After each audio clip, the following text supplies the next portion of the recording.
السلام علیکم۔ آپ کی ہمت کیسے ہوئی مجھ پر ہاتھ اٹھانے کی؟ وہ ہوش میں آتے ہی اس پر جپٹی تھی۔ زین نے اس کے دونوں ہاتھ مروڑ کر کمر سے لگائے تھے۔ وہ بری طرح مچل کر رہ گئی۔ آنسو تواتر سے گالوں پر پھسل رہے تھے۔ تمہاری ہمت کیسے ہوئی میری بیوی ہوتے ہوئے غیر مردوں کو اپنا آپ دکھانے کی؟ زین کے جلال میں کوئی فرق نہیں آیا تھا۔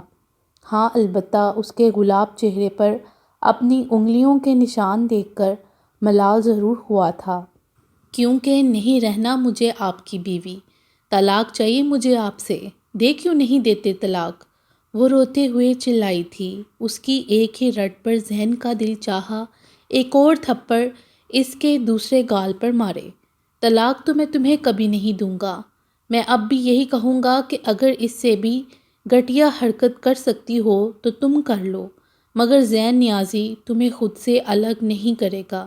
مسز نیازی، زین کا انداز حتمی تھا، آنکھوں سے خون چھلکنے کو بے تاب تھا۔ اور نہیں رہنا نا تمہیں میرے ساتھ؟ دور جانا چاہتی ہو نا مجھ سے؟ لاروش پھٹی پھٹی آنکھوں سے اس کا بھرایا ہوا لہجہ سن رہی تھی۔ ایسا لگ رہا تھا جیسے بات کرتے کرتے رو پڑے گا۔ تو نکلو اس کمرے سے، دفع ہو جاؤ یہاں سے، مگر ایک بات کان کھول کر سن لو، تمہارا نام میری موت ہی مجھ سے جدا کرے گی، ورنہ ساری زندگی تم لاروش زین نیازی ہی رہو گی۔ انگلی اٹھا کر اسے باور کرواتا وہ ضبط کی آخری حدوں سے گزر رہا تھا۔ اب میرا منہ کیا دیکھ رہی ہو؟ جاؤ یہاں سے، وہ داڑا تھا۔ لاروش سہم کر پیچھے ہٹی، مگر بیڈ سے نہیں اتری۔ زین بیڈ کی پانتی پر بیٹھ کر اپنا سر ہاتھوں میں تھام گیا۔ پارٹی کا منظر اس کی آنکھوں میں گھوم رہا تھا، جب ہر مرد کی نگاہ کا مرکز لاروش کا شعاعیں بکھیرتا بے داغ وجود تھا۔ جب رات کے اندھیرے میں سنسان سڑک پر دو پولیس والے اسے گھور گھور کر اس کا ایکس رے کر رہے تھے، سوچ سوچ کر دماغ درد ہونے لگا تھا۔ اس نے جلتی آنکھوں سے بیڈ کے کونے میں سسکتی لاروش کو دیکھا، جس کا بے ترتیب حلیہ ایک بار پھر اسے آگ لگا گیا۔ وہ مشتعل سا اس کی جانب بڑھا تھا اور اسے بازو سے گھسیٹتا ہوا دروازے تک لایا تھا۔ جہاں جانا چاہو جا سکتی ہو، جب عقل ٹھکانے آ جائے تو آ جانا واپس۔ میں اب تمہارے مزید ترلے بالکل نہیں کروں گا۔ اسے کمرے سے باہر دھکیل کر زین نے دروازہ توڑنے والے انداز میں بند کر دیا۔ لاروش کو لگا اس کا دل بند ہو گیا ہے۔ غصے کی ایک تیز لہر اس کے رگ و پے میں سرایت کر گئی۔ وہ پیر پٹکتی ہوئی سیدھی بی جان کے کمرے میں گھس گئی۔ رات کے 1:30 بجے وہ روتے ہوئے ان کے سامنے زین کی شکایات کا پنڈورا باکس کھولے بیٹھی تھی۔ اس نے شروع سے لے کر آخر تک ساری بات انہیں بتا دی تھی اور انہیں صاف صاف لفظوں میں بتا دیا کہ وہ زین سے طلاق لینا چاہتی ہے۔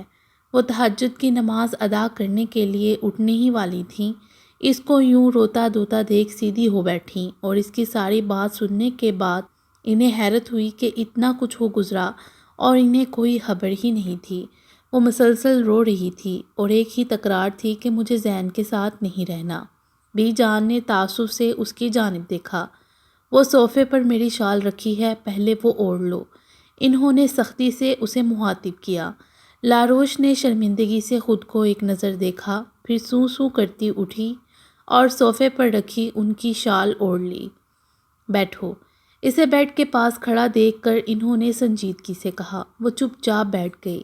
ہاں تو شروع سے بات کرتے ہیں۔ تم نے کہا کہ زین نے تم پر شک کیا اور 3 ماہ تم سے غلط سلوک روا رکھا، کیا ایسا ہی ہے؟ انہوں نے اپنا لہجہ نرم رکھنے کی کوشش کی۔ جی۔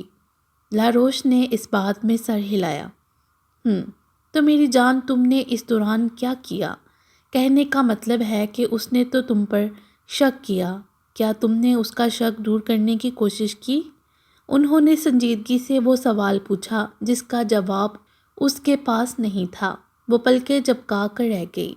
میں پوچھ رہی ہوں کیا تم نے ایک بار بھی اسے صفائی دینے کی کوشش کی؟ صفیہ بیگم نے اپنا سوال دہرایا۔ جی، جب انہوں نے مجھے رخصتی سے پہلے معیز کے ساتھ دیکھا تھا اسی دن میں نے ان سے درخواست کی تھی کہ جو وہ سمجھ رہے ہیں وہ غلط ہے۔ لاروش ایک بار پھر رونے لگی۔ مگر اس نے تمہاری بات نہیں سنی۔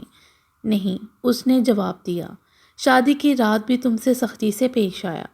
جی، بلکہ شادی کی رات سے لے کر ابھی چند دن پہلے تک وہ میرے ساتھ بہت بری طرح سے پیش آتے رہے ہیں۔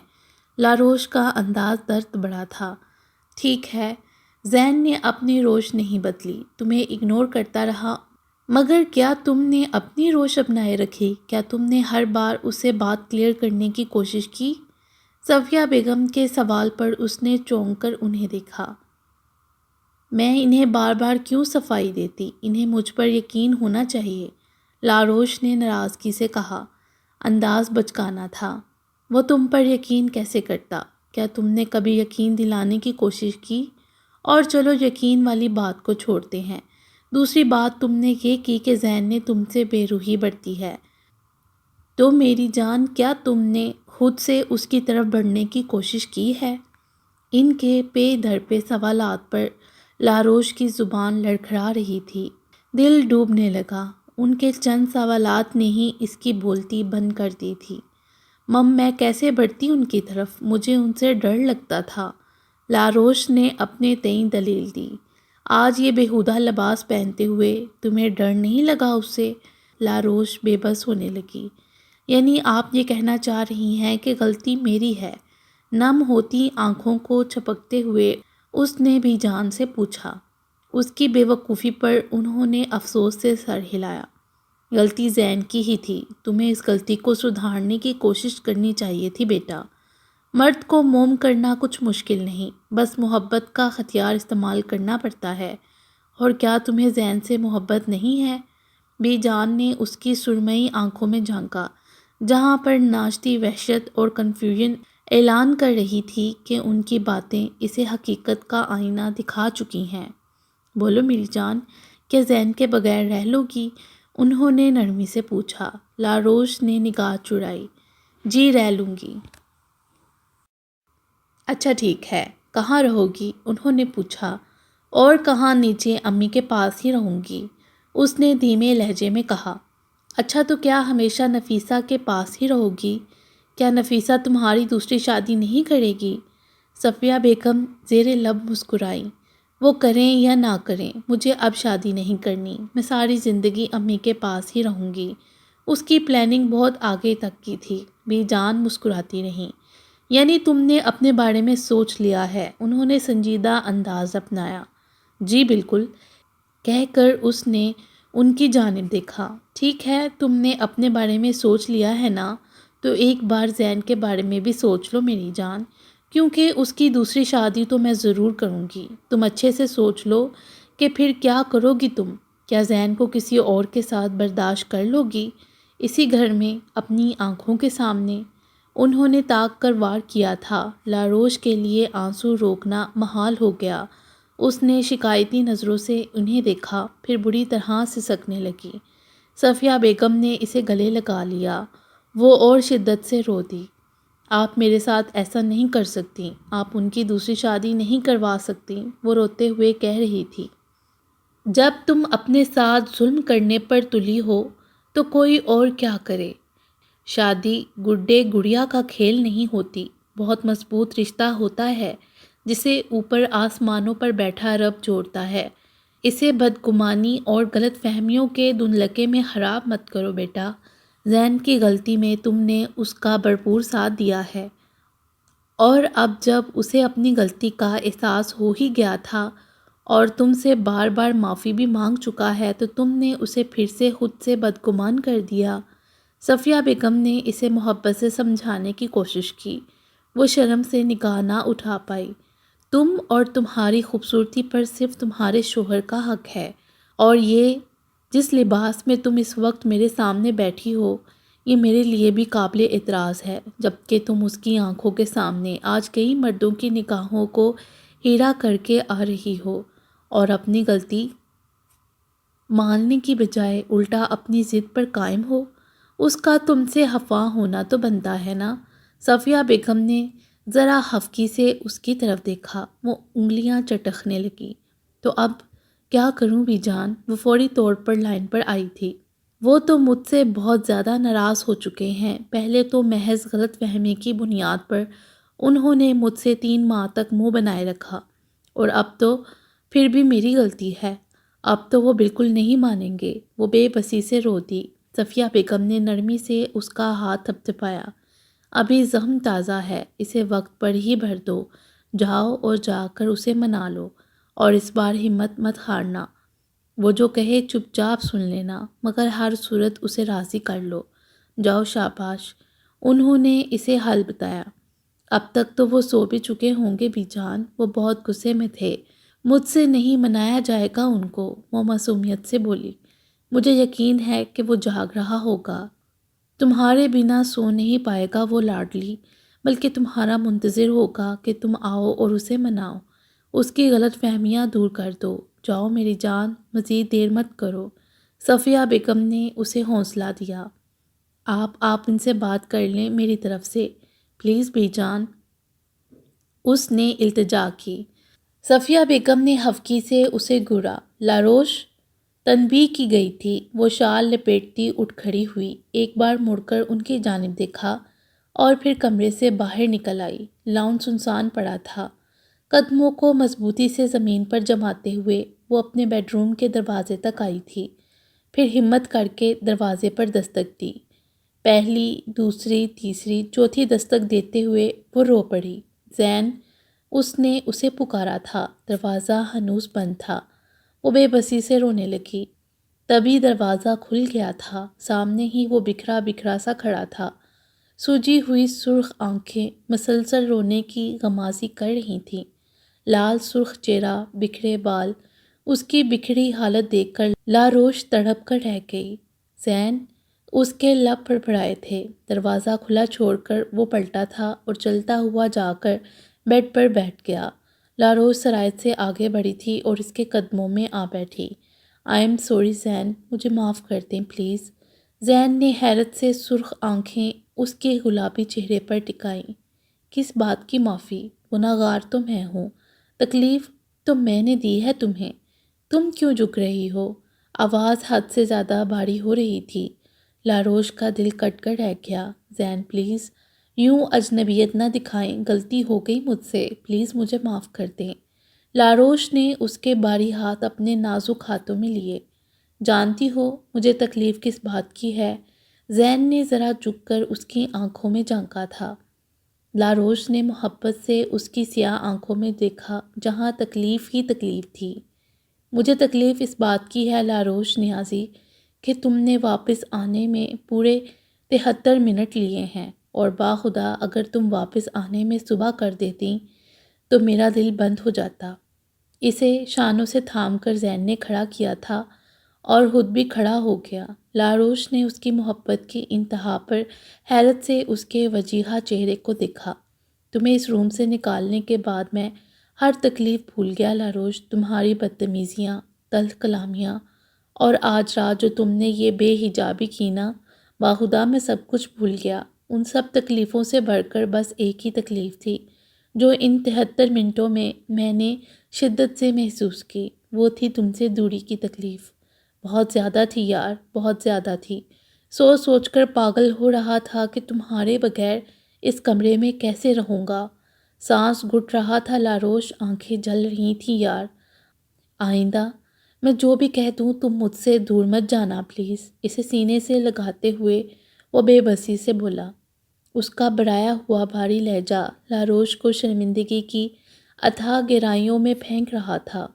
زین پلیز، مجھے شرمندہ مت کریں۔ وہ روتے ہوئے آہستگی سے اس سے الگ ہوئی تھی۔ تم نے مجھے معاف کر دیا؟ اس کے سبھی چہرے کو ہاتھوں کے پیالے میں بھر کر وہ محبت سے پوچھ رہا تھا۔ لاروش نے روتے ہوئے اس بات میں سر ہلایا۔ زین نے نرمی سے اس کے آنسو صاف کیے۔ تم میرے لیے بے حد ضروری ہو لاروش، اتنی ہی جتنی آنکھوں کے لیے بصارت، کانوں کے لیے سماعت، دل کے لیے دھڑکن اور جینے کے لیے سانسیں۔ تم دور ہوتی ہو تو رگوں میں دوڑتا خون منجمد ہونے لگتا ہے زندگی۔ مجھے پھر سے مت آزمانا پلیز، مجھے چھوڑنے کی بات کبھی مت کرنا۔ I can't live without you. اسے خود میں سموتے ہوئے وہ سارے اعتراف کر رہا تھا۔ میں بھی آپ سے بہت محبت کرتی ہوں زین، پتہ نہیں کیسے کم ظرفی کا مظاہرہ کر بیٹھی۔ پاگل ہو گئی تھی جو آپ سے دور جانے کا سوچ بیٹھی۔ آپ بھی مجھے معاف کر دیں زین، آئندہ کبھی آپ کو ہرٹ نہیں کروں گی۔ سسکتے ہوئے اس نے بھی اعتراف محبت کھول کر دیا۔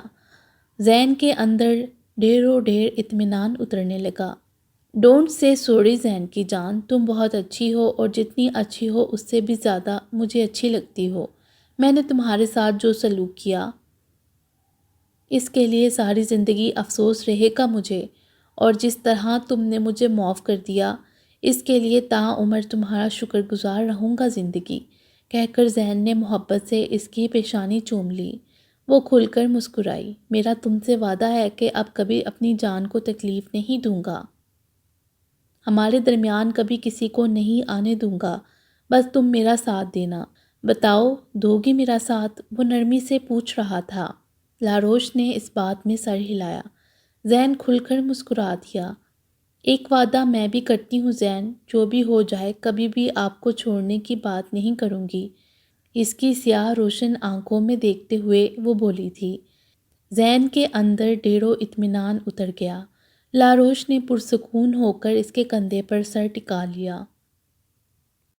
زین اب اٹھ بھی جائیں، آج آپ کو آفس سے جلدی واپس آنا ہے، اس کے منہ پر سے کمبل ہٹاتے ہوئے وہ چلائی تھی، مگر وہ ٹس سے مس نہ ہوا۔ زین اٹھ جائے نا۔ لاروش نے پیار سے اس کے بال سنوارے، جانتی تھی کہ وہ جاگ رہا ہے۔ آنکھیں نہیں کھل رہی یار، وہ آنکھیں بند کیے بولا تھا۔ لاروش کے لب مسکرائے تھے، پھر وہ جھکی تھی اور زین کی خوبصورت گھنی بھووں کے ملاپ پر پیشانی کے بیچوں بیچ اپنے لب رکھ دیے۔ زین نے فوراً آنکھیں کھول دیں۔ یہ ہوئی نا بات؟ وہ دلکشی سے مسکرایا۔ لاروش کھلکھلائی۔ چلیں اب جلدی سے فریش ہو جائیں، میں ناشتہ بنا رہی ہوں آپ کے لیے، وہ کہہ کر تیزی سے پلٹی۔ زین نے فوراً اس کا ہاتھ پکڑ کر اسے اپنے حصار میں لیا۔ تم اب زیادہ سے زیادہ آرام کیا کرو زندگی، مجھے اچھا نہیں لگتا کہ تم اس حالت میں میرے لیے کبھی ناشتہ بناتی ہو تو کبھی کپڑے پریس کرتی ہو، اور کبھی کچھ۔ مت کیا کرو اتنے کام۔ لبوں سے اوپر سیاہ دل کو چھوتے ہوئے وہ محبت سے بولا۔ اس کا بے فربہی ماحل سراپا دیکھتے ہوئے وہ مسکرا رہا تھا۔ مگر مجھے آپ کے کام کرنا اچھا لگتا ہے زین، وہ نرمی سے بولی، اور مجھے تمہارا یہ دل اچھا لگتا ہے یار۔ اس کے سیاہ دل کو چھوتے ہوئے وہ سب بھول رہا تھا۔ وہ قہقہ لگا کر ہنس دی۔ ہنس لو تم، مگر یہ تو میں اور میرا رب ہی جانتا ہے کہ تمہارے اس دل نے مجھے کہیں کا نہیں چھوڑا ظالمہ، وہ آہ بھر کر بولا۔ لاروش مسلسل ہنستے ہوئے اس کی طرف دیکھ رہی تھی۔ اچھا اب جائیں بھی، اسے واش روم کی طرف دھکیلتے ہوئے وہ بولی تھی۔ بہت ہی ظالم ہو یار، مجال ہے جو کبھی رومانٹک موڈ برقرار رہنے دے یہ لڑکی۔ وہ منہ بسوڑتے ہوئے واش روم میں گھس گیا تھا۔ لاروش کھلکھلاتے ہوئے کچن میں چلی آئی۔ آج شام مریم کی بارات تھی اور اسی لیے آج زین نے جلدی واپس آنا تھا۔ لاروش اور زین کی زندگی کچھ مشکلات کے بعد اب مکمل طور پر سکون سے گزر رہی تھی، کیونکہ لاروش جان چکی تھی کہ مرد کو معاف کر دینے والی عورت کمزور نہیں ہوتی، بلکہ حقیقتاً وہی عورت مضبوط ہوتی ہے جو اپنا ظرف وسیع رکھ کر اپنے گھر کو ٹوٹنے سے بچا لیتی ہے۔ اب زندگی سہل تھی کیونکہ لاروش نے بھی اپنا ظرف وسیع کر لیا تھا۔ ختم شد۔ امید ہے آپ کو ہمارا یہ ناول پسند آیا ہوگا۔ اسی طرح کے اور ناول سننے کے لیے ہمارے چینل کو سبسکرائب کریں اور بیل آئیکن کو پریس کر دیں ہمارے چینل کی لیٹسٹ اپڈیٹس حاصل کرنے کے لیے۔ شکریہ۔